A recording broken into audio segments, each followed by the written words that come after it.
Assalamu alaikum, la fille Alessi Karakaralay. Bienvenue dans notre podcast. Aujourd'hui, nous parlons du combat des inégalités pour répondre aux défis liés au développement du Tchad. Pour ces numéros, nous recevons Fatinzi Hassan, directrice d'Oxfam en Afrique. Bonne écoute à tous. Nous sommes au Tchad depuis 58 ans. Oxfam intervient au Tchad depuis 58 ans. Et notre mission, c'est de lutter contre toutes les inégalités dans le monde.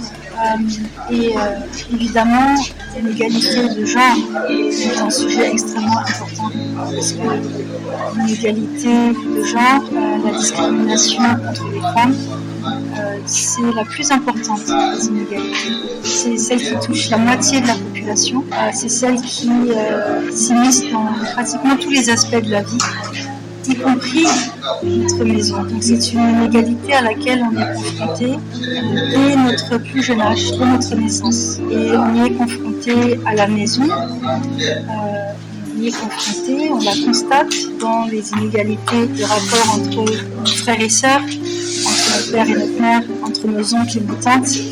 Et parce qu'on est confronté à ces inégalités dans un contexte familial, il y a aussi de l'amour. On a tendance à les accepter, à se dire c'est normal que si papa et maman travaillent dehors, rentrent le soir, papa peut se reposer pendant que maman s'occupe de tout le reste de la maison. Si je suis fille et que j'ai un frère et quand on rentre de l'école, il est normal qu'on dépose nos sacs. Moi c'est pour aller aider maman, lui c'est pour aller jouer, se détendre et faire ses devoirs. On accepte aussi que quand il est l'heure pour une jeune femme de se marier, on va solliciter l'avis des oncles au détriment parfois même de l'avis de la propre mère. Donc la voix des hommes est plus importante, le temps des hommes est plus important et eux ils ont un droit à l'accès aux ressources, contrairement aux femmes auxquelles le droit est plus adresser la question des inégalités de genre. Quand on lutte contre les inégalités, ça doit être fondamental parce que la société nous apprend à accepter l'inégalité de droit entre les femmes et les hommes. Et à partir de ce moment-là, on est prêt à accepter toutes les autres inégalités parce qu'on est déjà programmé pour accepter. Donc en tant qu'Oxfam ici au Tchad, on travaille avec les organisations de la société civile, tout ce qu'on fait, et notamment dans la question de défense des droits des femmes. Nous travaillons avec les organisations féministes, aussi les organisations féminines, mais surtout les organisations féministes. Nous partageons notre engagement pour un monde sans inégalité, un monde dans lequel toute personne, quel que soit son genre ou son sexe, si vous préférez, peut avoir accès à ses droits et aussi d'opportunités selon d'autres critères que le genre.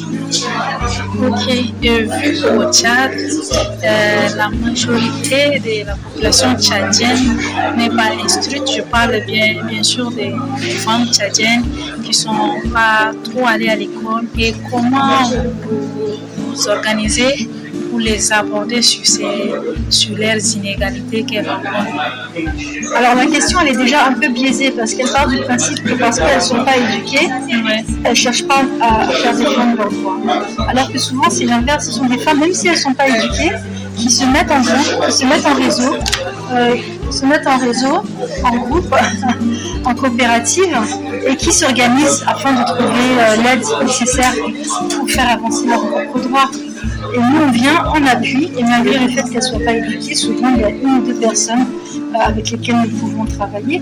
Mais ce qu'il faut aussi garder en tête, c'est qu'au Tchad, la majorité du staff est tchadien. Vous voyez, donc quand il s'agit de s'exprimer dans les langues nationales du Tchad, on aura toujours des collègues qui pourront avoir ces conversations avec les femmes qui nous suivent. D'accord. Il y a aussi les traditions des mœurs tchadiennes qui interdisent ces femmes-là de s'exprimer, de parler des difficultés qu'elles rencontrent, et du coup elles ne peuvent pas réclamer leurs droits comme ça.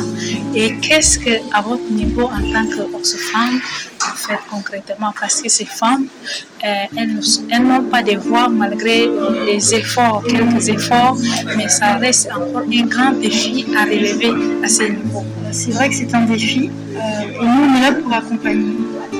On est là pour apporter l'appui, qui est souvent un appui de formation, qui est souvent un appui de sensibilisation et qui est parfois aussi un appui financier parce que s'exprimer pour une femme, ça a un coût social. C'est ce que vous êtes en train d'expliquer. Je sais que si je parle, certaines personnes ne seront pas contentes et si elles ne sont pas contentes, elles vont me priver d'accès aux ressources, parfois à la nourriture, parfois à un statut social qui me permet de vivre normalement. Maintenant, si je suis financièrement autonome, d'une part, et de deux, si je suis convaincue que malgré ces normes culturelles, j'ai le droit et le devoir de m'exprimer, là je suis mieux outillée pour m'exprimer en public et le coût de la parole a toujours un coût. En tant que femme sahélienne, la parole a toujours un coût. Même moi, en tant que directrice Afrique d'Oxfam, vivant au Kenya, quand je m'exprime dans un contexte sahélien, je sais qu'il y a un coût. Mais ce coût-là, je peux me le permettre. C'est un coût que je peux assumer. Et pour une femme qui est, par exemple, dans un village, qui est dépendante de son entourage, et des gens qui sont gardiens de ces normes traditionnelles qui ne sont pas bénéfiques aux femmes, ce coût-là est beaucoup plus élevé.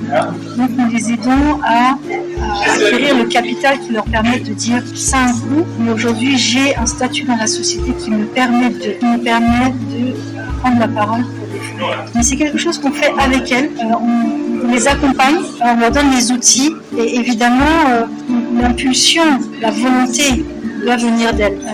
On n'a pas la capacité de les forcer, de les obliger à faire quoi que ce soit. Mais quand elles sont là, quand elles ont ce désir-là, souvent on est là pour leur apporter les outils nécessaires. Mesdames et messieurs, merci de nous avoir suivis. Restez connectés sur nos différentes pages pour découvrir plus de podcasts.